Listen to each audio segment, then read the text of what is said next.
to 1407 Grey Malkin Lane. This is the living memory of the X-Men. Don't let anyone tell you different. Okay, Age of Relevation. Binary, #1, written by Stephanie Phillips. Oh, she's so good. Written with Bielda Belucio as the artist, Rochelle Rosenberg as the colorist, VC's Travis Latham as the letterer, Carol Danvers. Okay, so we start off with some people who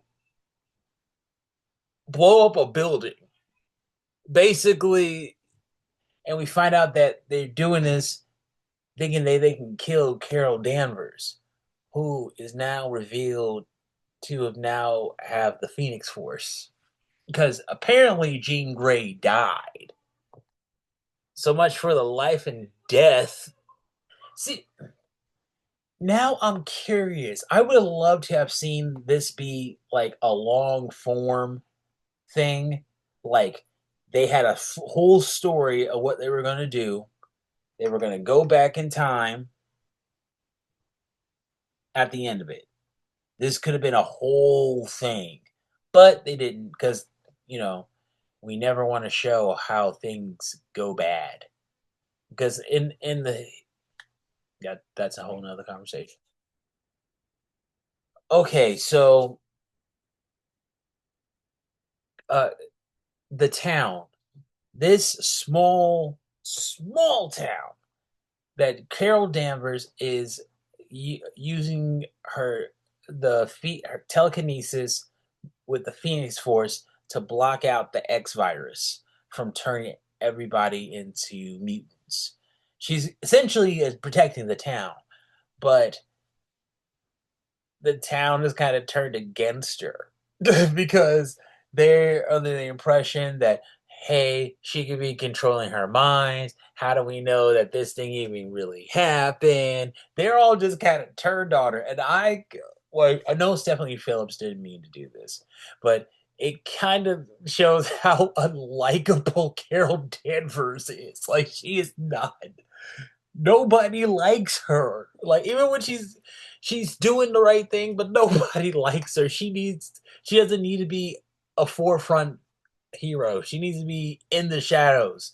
Not saying that because she's a woman. It's just because she is unlikable. She and I think, you know what, looking back, maybe that's what maybe that's why I didn't like her movies. Like, Brie Larson is very unlikable. Right in the forefront, but she's great when she's in part of an ensemble. That's really cool.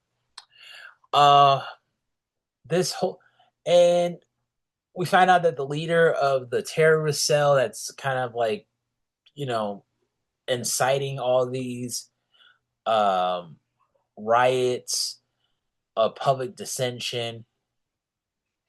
He's be he's he's right, but at the same time he's being controlled by somebody.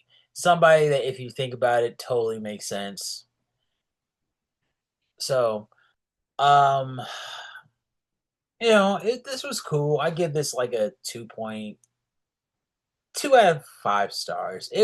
It's cool. I'm curious as to see where this goes because Stephanie Phillips always has she she doesn't always have the best things to play with, but she makes a really good story. So, I give her that. This is 1407 Grim Malkin Lane.